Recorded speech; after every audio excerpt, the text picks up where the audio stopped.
So, DDD without the dogma. Domain-driven design, who's heard of domain-driven design? Yeah, who's got the book? Who's read the book? Yeah, okay.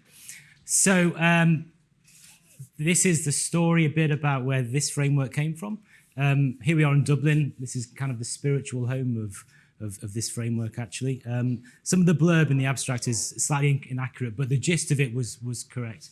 So I'm going to tell you a little bit about it. Do you get the reference, by the way? Causeway. You see what is this wonderful AI art? Yeah. So anyway. So yeah. The name of the framework comes from DDD is about domain-driven design. It's about business systems, basically. And, you know, we're all techies. DDD talks about ubiquitous language, talks about creating a single team. And, you know, so often you get the uzzing and themming between the business people and the technical people. So, you know, Causeway, one of the ideas of Causeway, of course, is a bridge, right? So that's one of the ideas, to say creating a link between the two. And then also, of course, the Giant's Causeway and this wonderful hexagonal thing, hexagonal architecture. That was another kind of thing. That was two good reasons for the framework. The framework's had several names over the years, but this is the current name. Okay. Is anybody here old enough to remember this game? Yeah, yeah, you played it. Yeah, I think you can download it from wherever. So this is how I first came across the naked objects framework, which is the idea of this naked objects pattern. And so if you look at this game, over here you've got your user story, basically.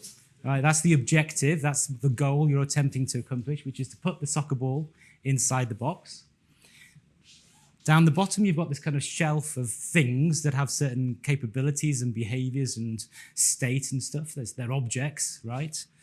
And then here you basically drag these things onto the canvas and you wire them together in order to meet the goal, right, effectively.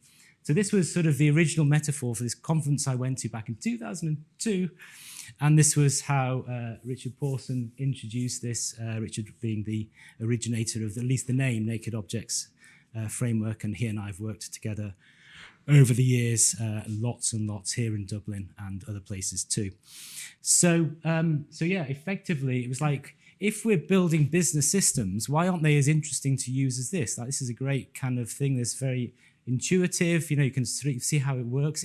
And that was the original sort of idea behind it. Okay.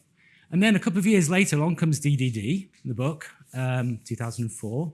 And they came with lots of good ideas and bounded contexts and all these types of things. And the other idea in there is the ubiquitous language. I've already alluded to this idea that effectively we want to be talking the same language as the business people, the domain experts. You know, I mean, building software is hard enough as it is, but if you're talking at cross purposes with the people who understand what the system is, it gets really difficult.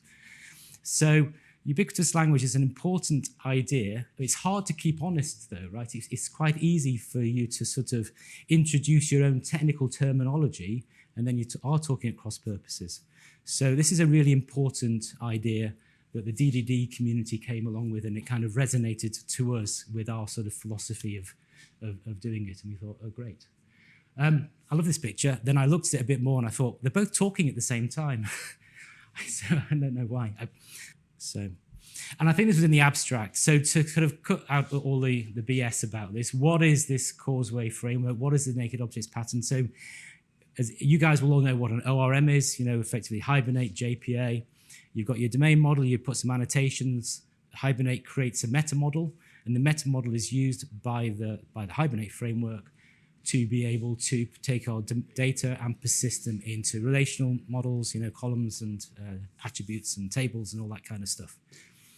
So the naked objects framework, or pattern rather, is the same idea, but let's build a meta model and then let's use that to effectively create a representation of those domain concepts automatically. And when I say automatically, I don't mean it's a code generator, because it's not a code generator, in the same way that Hibernate isn't a code generator, right? Hibernate constructs the SQL on the fly to retrieve the data and does the lazy loading or to do the updates and so forth. All of that is worked out at runtime. And so the naked objects pattern is effectively the same idea, right? When the thing boots up, we build a meta model. And our meta model is similar to a Hibernate meta model, except it's more interesting because Hibernate is about data, but objects are about data and behavior as well, effectively. So that's the idea behind it. So that's where you get, that's how we do DDD, effectively. So I'm going to get into, that's the last of the slides, really. We're going to spend the rest of the time basically exploring, and we're going to look at an application. We might see how far we get, and we'll build, and we maybe divert into tests and microservices and other types of things. And wherever you want to go, we can go. But yeah, so that's the idea.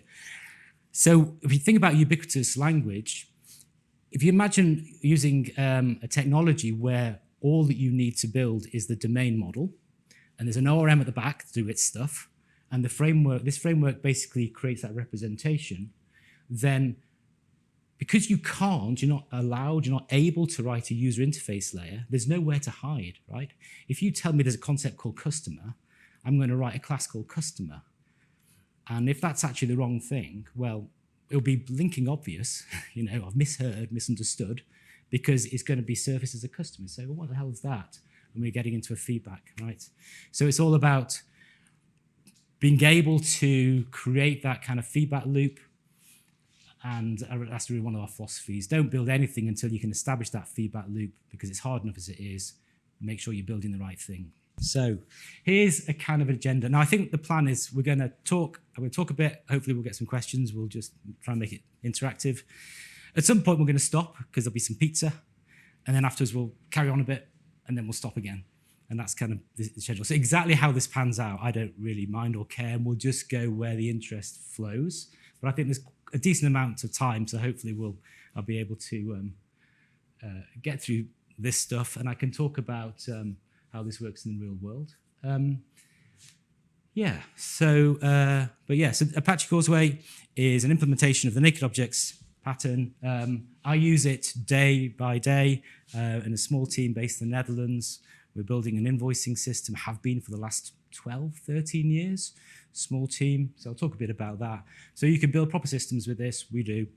And let's show you. So what I'm going to do for the demo then is have a domain. Now, the trouble with any kind of demo is that it's going to be simple, right? It kind of has to be, otherwise I'll be talking about some really complicated thing that we'll lose the conversation. So, and the trouble about that is that you'll say, oh, well, I kind of get the idea for this framework. It's good for the simple stuff because I'm showing you a simple domain model, right? So I guess I have to say, trust me, this is actually a framework that does let you build simple stuff, but actually it scales to complicated stuff. The system we have in the Netherlands for a company called Eurocommercial Properties, they own and operate shopping centres, and so there's about 120 modules in that system, so it's decent. I don't know how many tables there are. I suppose there's about 200 or 300 entities and stuff that get persisted. So it's proper, and it integrates with a bunch of other systems as well. So I guess asterisk, we got to do something simple. It's going to look a bit CRUD-like because, again, but we can basically put extra behavior in there. I'm saying this because I've had these conversations over the years. You say, oh, I can see how this might work for a CRUD system, but you can never build a proper system. And I'm kind of saying, actually, it's kind of the opposite, really. You can build a CRUD system because, of course, you could. But really, the feedback loop is about being able to build the more complicated stuff, really, and not get bogged down with all these different layers and stuff. Have the framework do the heavy lifting for you. Anyway, so this is a variant of Pet Clinic that is kind of used in the Java community. It's kind of our version. I don't know quite how close it is to the official Spring Boot version. I don't even tell the colors here. Let's do a quick diversion. So this color is actually green. These colors come from a book back in the early 2000s called Feature-Driven Development. Peter Code did it. One of those guys, one of the early OO guys. And I've still used this because these colours are kind of useful. So I come across these things. The green thing, party, place or thing, that's the physical, tangible thing that you could stub your toe on. I suppose stubbing your toe on a pet might be considered slightly, but you know what I mean. It's like a physical kick you, right? Yeah. Okay, so they're kind of tangible things in the real world. Now this isn't coming out, but that's a yellow for roles. So these are effectively represent. It could be an entity, but it's effectively a relationship to the green thing, right? So they're sort of used, and the blue things are descriptions. So a pet, the species is just sort of describes a pet. So and then the pink thing, moment of time or interval of time, is like a transactional type of thing. Kind of the most interesting things. That's where the money comes from. Is the pink things. So it can be a useful little sort of technique. Like the example I always like is a library. If I think about the word book, what do you think I mean by book? Because it could be at least two different things, right? It could be your particular copy of Harry Potter and the Goblet of Fire, whatever it was called, where you kind of torn page 13 and you spilled some coffee on it. It's your instance of a book. Or it might mean the work written by J.K. Rowling, effectively the book of Harry Potter and the Goblet of Fire, right? So that word is overloaded. This is what bounded context is about in DDD. In the context of a publisher's, the book might mean the title, basically with an ISBN number, but in the context of, say, Amazon or something, it might mean an actual element of stock. So kind of the blue stuff is the catalogue, and the green stuff is the inventory, you know? So when you're having that conversation, we sometimes say, well, is it a green thing or a blue thing? You know, some new concepts come in, for, you know, transaction. Are we talking about a type of transaction, or are we talking about an actual instance of a transaction? So these are sort of ideas. You know, you pick these things up. I still use it. Anyway, I pass it on. So that's where the colours come from. They're not just arbitrary. I know that there are other techniques like event storming that also use colours for their own meaning, and that's fine. And event storming, by the way, is a fantastic technique if you're doing DDD. And if you're not coming across it, then worth looking up. But this isn't to talk about event storming. Anyway, so these are entities, more or less, in the concepts, as I say. And let's have a look. So I'm just showing you basically the state, and we haven't put any behavior on these things, but you can imagine in your mind's eye how this might get persisted into some relational database. And there's also two different modules here. So I've called one the pet owner module. And the pet owner has a bunch of pets. And then here we have visits to the pet clinic, to the vets. And you can see that there's a dependency there.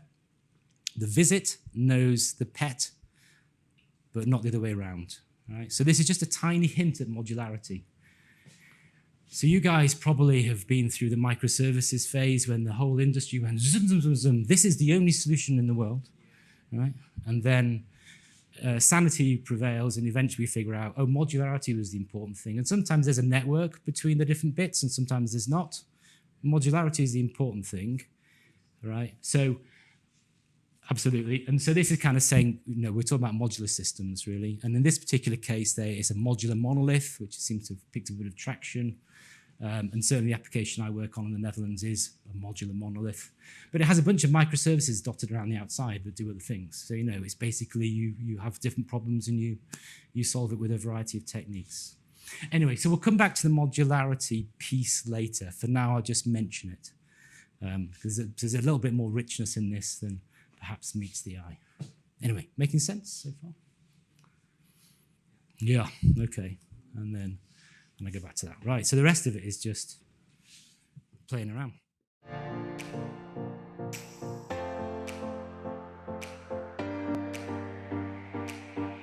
IIS is a technology company that's focused in the verification space. We basically develop technology solutions around a few different kind of core areas. The main ones are brand safety, fraud, and viewability, but We have a number of other products that sort of branch off of those. The mission behind the company, I love working towards a larger goal to help the ad ecosystem as a whole, to help fight fraud. I love the mission behind it. IAS is in a business of trust and transparency, and I think that filters down through the day-to-day of the employees. It gets in the culture and sort of infuses the whole thing. We're really an agnostic company that works with people on all different sides. We'll work with publishers, we also work with brands, we work with agencies, we work with DSPs, and I think as a whole, we're just trying to move the industry forward in terms of developing solutions that make us as a whole more transparent. The people are happy, friendly, and there are like happy hours, fresh fruits that we have in the kitchen, the flowers, team building activities. So these kind of sorts of things that really appreciate. We have offices all over the world. We have Tokyo, we have Singapore, we have Australia, we have a dozen offices in Europe. Every day is really different here. So some days I'm training clients, some days I'm troubleshooting all sorts of issues, and because I work with all sorts of stakeholders, I never really know what to expect. People at IAS are really great. They're young, they're forward-looking, they're super resourceful. I would say they're a great bunch of people to work with, and really I think staffing is maybe one of the strongest points of this company. I'm most excited about the continued growth of the company. So we're really trying to scale up our R&D department, but also more broadly. So I'm interested to see the impact of that on the business and the areas that we'll continue to grow and invest in. So really excited to see where we go.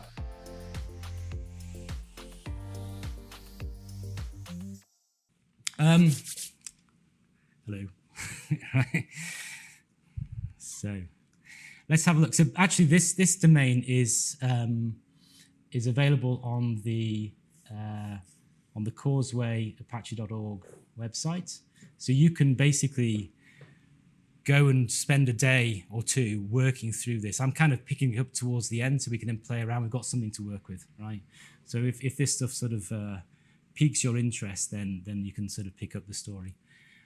The alternative would be to start and just build something from scratch, which we could also do, but I think we'll hit more points by starting with something that's got a little bit of meat there and then maybe build stuff out.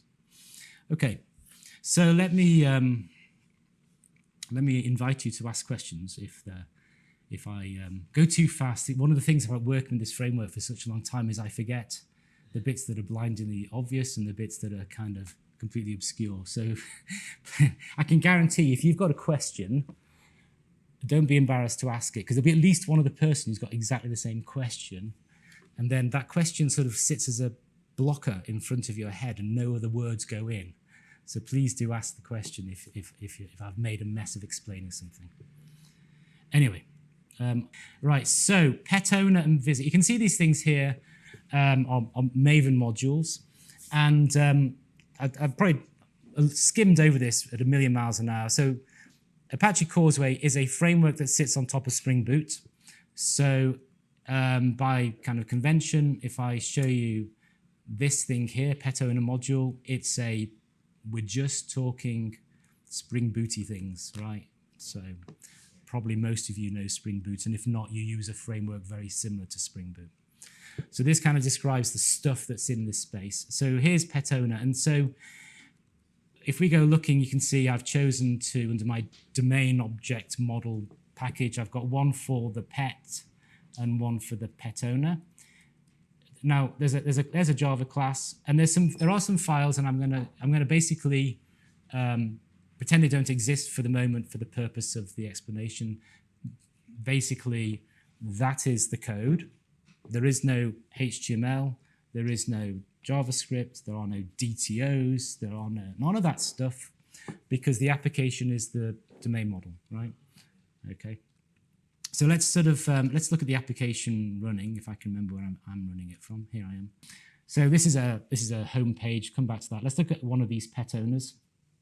So what you're looking at here is the UI is generated automatically from that pet class. So let's just try to tie the code against. Is it a bit too small? Maybe a bit bigger.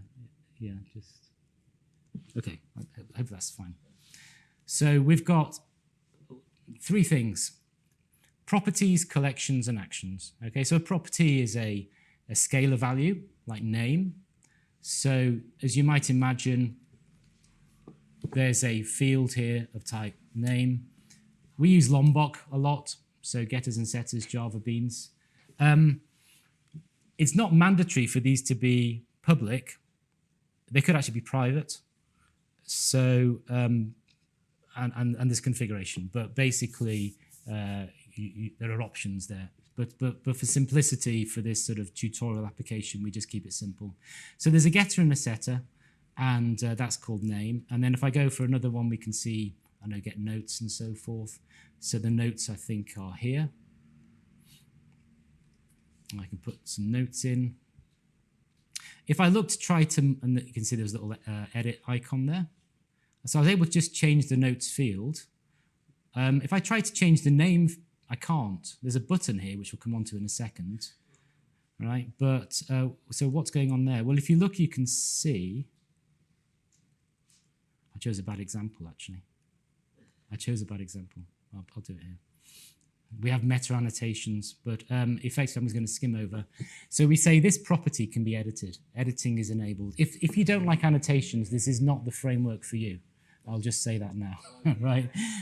Okay. But then again, I think if you're a Java programmer, then probably you're probably okay with annotations. So notes is meta annotated. But basically, it's indirectly annotated with saying it's a property, and the property is saying it's editable. And so in the application, as you just saw, I can just change the value. All right. Whereas if we look at the name, if I can go back to my Ghetto now, get name. Well, it is also meta annotated actually. But here the property is not annotated as editable, and so it's immutable by default.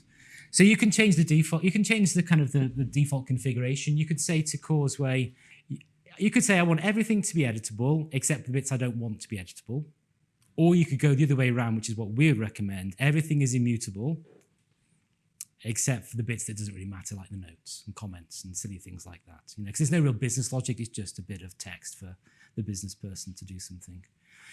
Because when you can go fast and build an application quickly, then it's safer to basically, well, this is how we do it. This is how we do it. When we're building this invoicing system, which is now not only invoicing, but it's for shopping centers. So it's invoicing out, invoicing in, it's assets, it's turnovers, it's pretty much 3/4 of the of the business is in this application.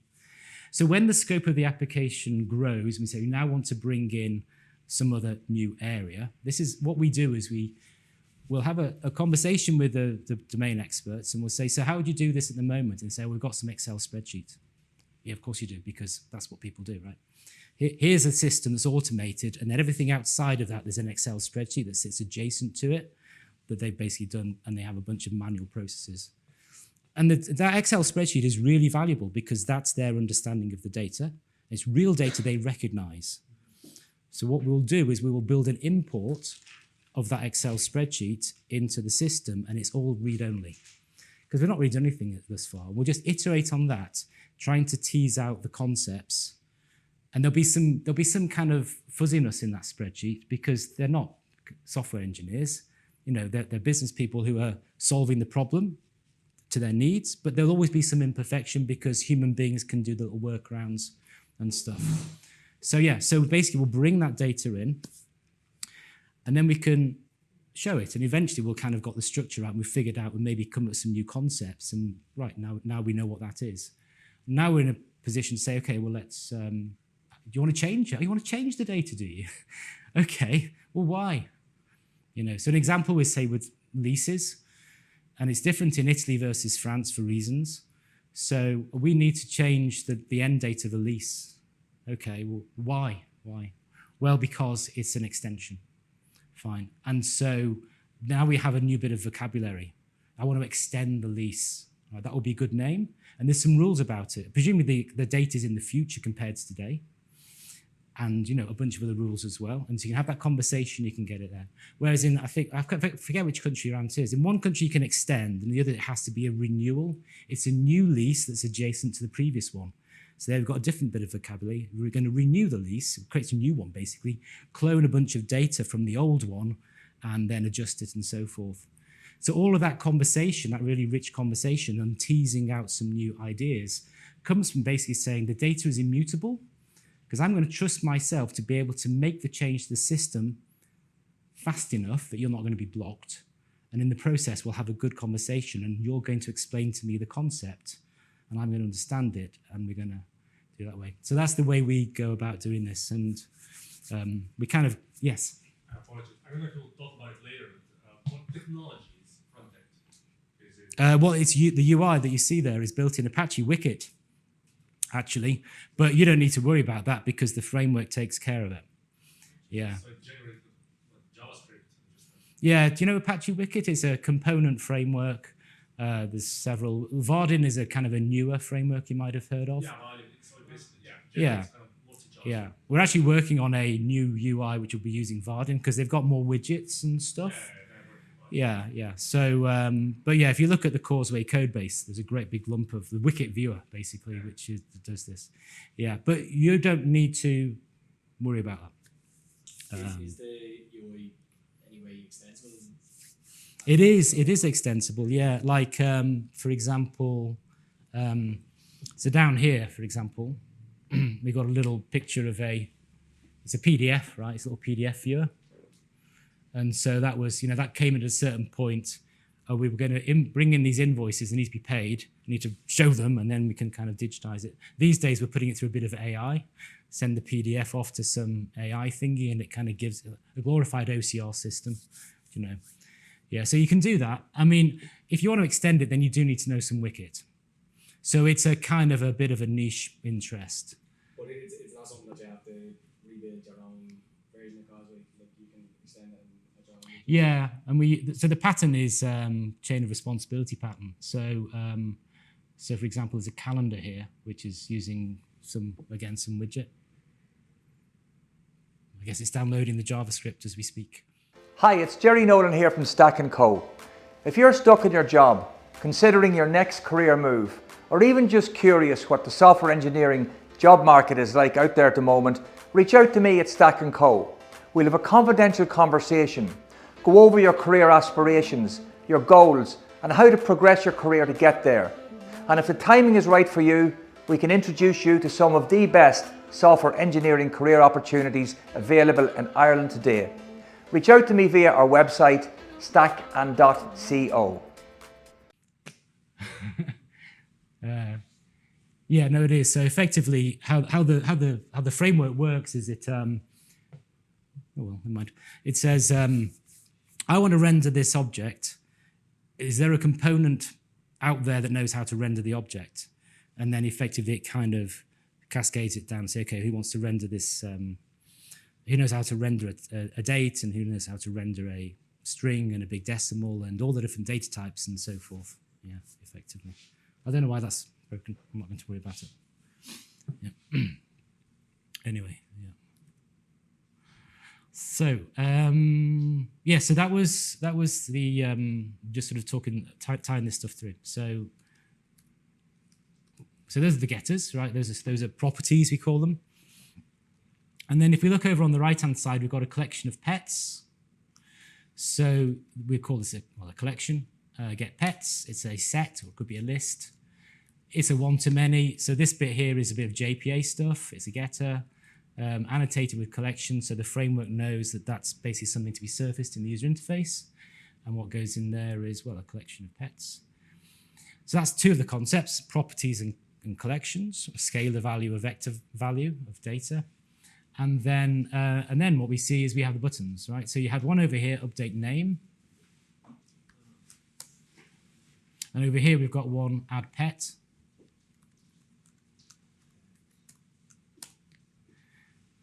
So let's have a look at, well, here's add pet, for example. So it's an action. And let's just click on it here. So when I click add pet, we get over here a little dialogue.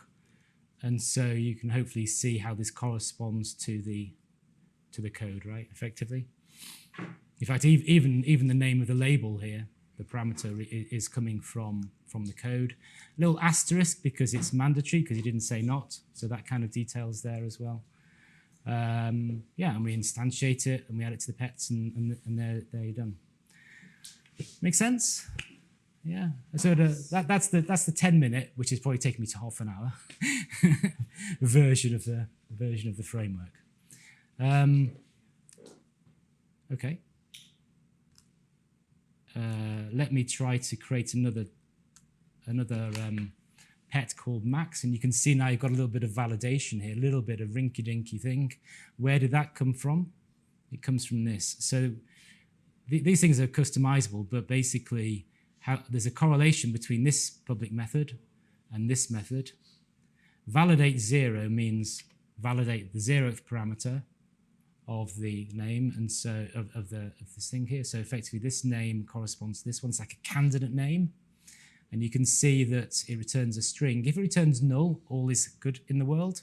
If it returns a non-null value, then that's the reason that basically the rule has been violated. So you can't create one called Max, but you could create one called Max2. Okay, so that's that. So we have this notion of these supporting methods, basically. Does the action support the beam validation for your inputs? We have some regex, like the JSR, whatever it's called. Yeah. Like if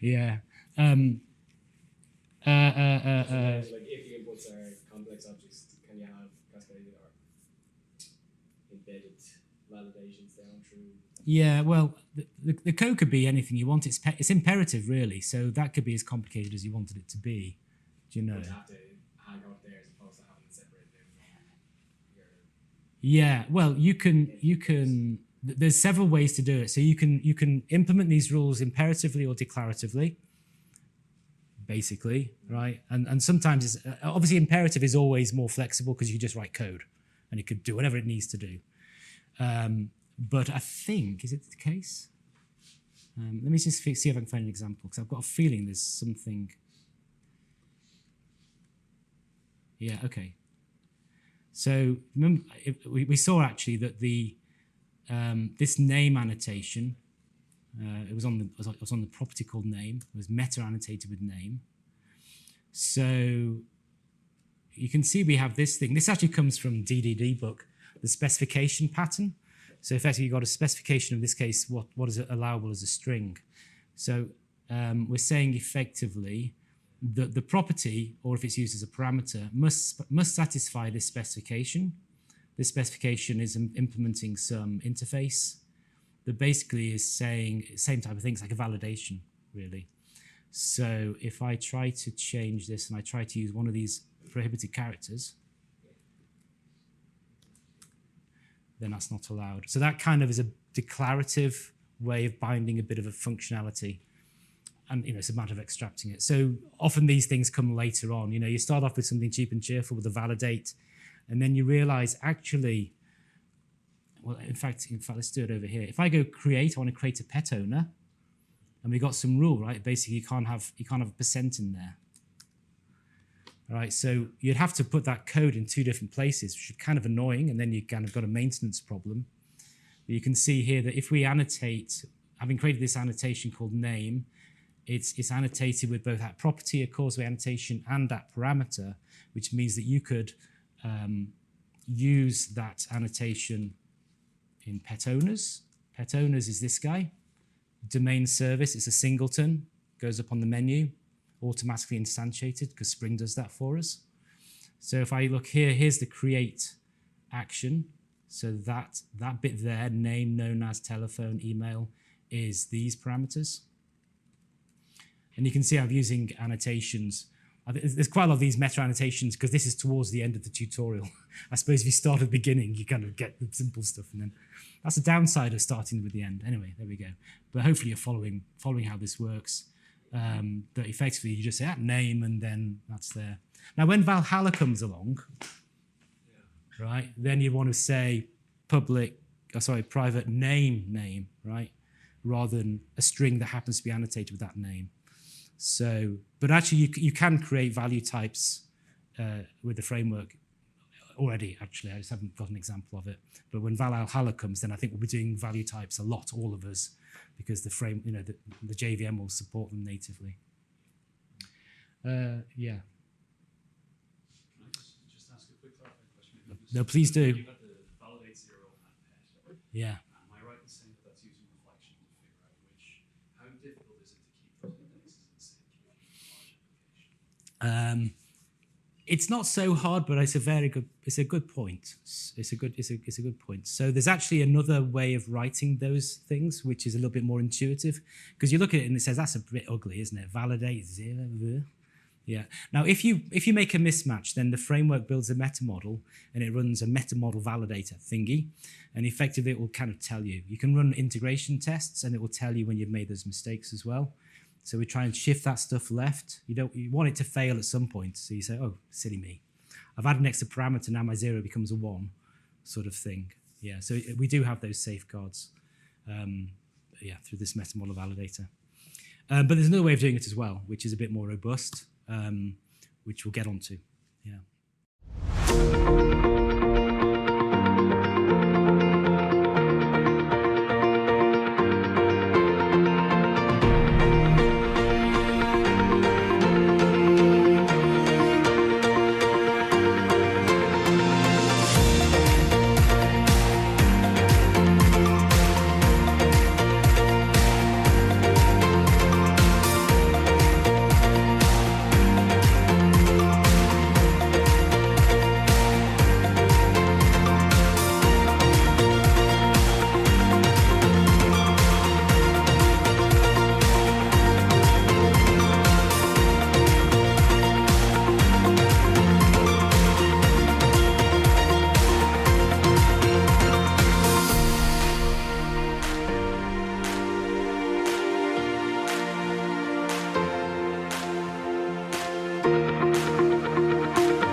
This update name action, I guess I've just stopped the application, but if I'd clicked the update name there, there's a tooltip, by the way, you can see.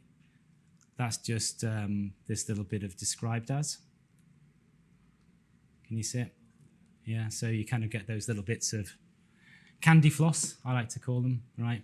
But anyway, and also, I wish I hadn't stopped it now, but here's another supporting method, which is a default 0 of update name. So if I click on update name and I stop the application, then the default value of that name parameter is going to come from, well, the thing you expect. But the update name is just an action. It's not intrinsically related to name. It's just we've put it close to the name property, right? So this code here is related to that. So what I'm going to do though, just to show you the other way of writing these, and actually we do this, to be honest, in practice, do this more often than not. We have this notion of a thing called a mix-in. I'm going to call it update name 2. So I just noticed that that's probably called by some integration test. I don't want to break it. Yeah, okay. So I'm going to, where am I trying to go to? Update name 2, right. This is how we do these things. You say, it's a bit weird, but it works really well. Pet owner. We're going to inject or create a one-arg constructor. And so we use Lombok. So that's basically behind the scenes created a thing. So that's kind of the binding of this bit of behavior with the mixee, the thing this is going to contribute, right? We use this terminology. It's an action. If you want to put some user interface hints, like, look at that, that's mad, isn't it? Isn't that insane? I don't know how on earth Copilot has figured that out, but it's done amazing things here. Yeah. Yeah. You can also say put it close to the name property. There's a kind of a user interface hint. So if it's like an XYZ layout, it's a kind of a hint about the UI. It's not needed, but it's just, or you could do it in a different way as well, we'll come on to. And you could also say, what's the semantics? Probably, if it's update name, it should be idempotent, right? Because if you change it and change it again, it's still going to be the same value. So you can say, if it was a query, then you could say it's safe. But for us, it'd be idempotent. That's good practice. And we use it later on. So now we want to say public pet owner. Oh, look at that. It's doing its thing. Oh, golly. It's figured it out again. That's insane. Oh, it's even figured that bit out. Right. So that's kind of the old way of doing it. That's equivalent to the code you saw before. And you get the idea. The default 0 comes from there. But what you can actually do is you can just say that instead. Right. Now we probably should annotate this with that name as well. Was it name or named? Name. Yeah. But that would be a better way. So it's a bit more robust now. So if I wanted to, put some other age or something, that default is still going to apply. Yeah. Does that make sense? Yes. So, and then I guess I should run it. I think I'm running a test in the background. How do I stop that from running?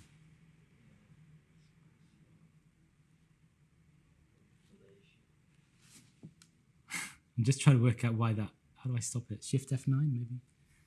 Yeah.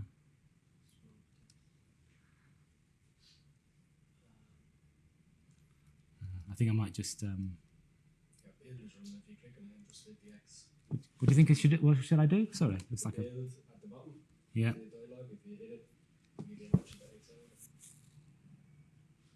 Oh, this one here. Yeah. Ah, yeah. I'll tell you, the thing is, I'm on a Windows machine here, and I'm basically running on WSL, which is a really high-risk thing to do, right? Obviously, it builds much faster on WSL. Sometimes it gets stuck, and I think that's what happened there, yeah. So I might need to restart the thing, we'll see. But anyway, that's my mix-in, this action, and so this basically allows me to take some behavior and decouple it from the application, right? So, yeah. But yeah, I think actually it's got its knickers in a twist. I'm going to have to just...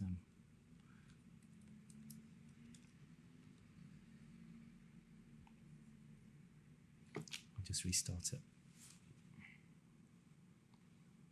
So I've got a feeling it doesn't pick it up. Sorry about that.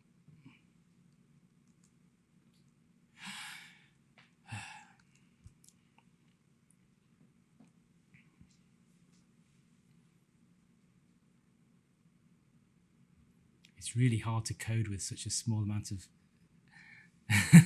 real estate, Anyway, that's my problem, not your problem. Go for it. Okay, so what's happening here is it's basically building that meta model. It takes about 13 seconds or so with this size of application. So you might say 13 seconds for an application that's got 3 entities. That doesn't sound very good. The application that I work on, which has hundreds of entities, takes about 35 seconds. So having said that, we were doing some work to parallelize the building of the meta model and virtual threads and that kind of stuff. So that's in the works. But I would like it to be faster. Another thing, of course, Spring is with DevTools, and we haven't got DevTools integrated yet. You basically need to effectively pick up the listener and then throw away the meta model and rebuild it without having to do that. So it's on the to-do list. But anyway, let's have a look. So another reason it takes a certain amount of time to start up is we're running here with H2. So effectively, we're automatically creating some dummy data, as you can see. I'm not having to do this by hand. And there's quite a rich testing framework, or very rich actually. And so the fixtures that we set up there can be reused for testing as well. If we have time or interest, I can explain that. But yeah. So I think this must be one, because that's got a tooltip. That was the original update name, and here's the new one. So you can see that there's no default name here because I didn't put anything in there, whereas the original one is defaulting the parameter to be that. But that's the same code effectively. Yeah. So I must admit, these days I tend, even though when I first was introduced to naked objects, is that the idea, we talked about behaviorally complete objects, object orientation like your mother taught you, basically, data with behavior and all that good stuff. Actually, 20 years later, I'm a bit more kind of, well, if you want, it's okay, There's some data and there's some behavior. How you associate and bind the behavior with the data, there's more than one way to do that, actually. This is a bit more like aspect-oriented programming, where you mix in, or, like traits and things. If you're a Scala guy, you might know those kind of ideas. Kotlin does that too, doesn't it? Anyway, that's the side thing. So, yeah, that's that point. I was going to say something else. Oh, yes, DCI. So think about when you learn object orientation, you remember your instructor, your lecturer had this sort of a donut, right? There'll be a donut, and in the middle there'll be the state, and around the outside there's the behavior, right? And everybody, to get at the object, has to go through those methods, right? That's how you learned object orientation. Right? So if you think about the contract, there's an external contract to the callers of the object, like update name. I'm a caller. It's got a set of parameters. I provide the value. It makes some change. There's another contract, which is the contract between that behavior and the data that sits inside the donut. Yeah. So there's a framework. It's never really caught on, an idea, DCI, data context initialization, or interaction, I should say. Anyway, this is kind of similar to that. The pet owner is effectively a declaration of some state. But if you look at that code, what does this mix-in need to know about the pet owner? How does it change it? It's set name, right, basically, and I suppose get name. So it knows it has a name. That's all it knows, really. That's all it needs to know about the pet owner. So what you could do, for example, is we could do this. We could say, why don't we introduce the notion of an interface? Let's call it hasName. And then an interface. And then it's going to have public string getName and public string void. That's probably a better way of doing this.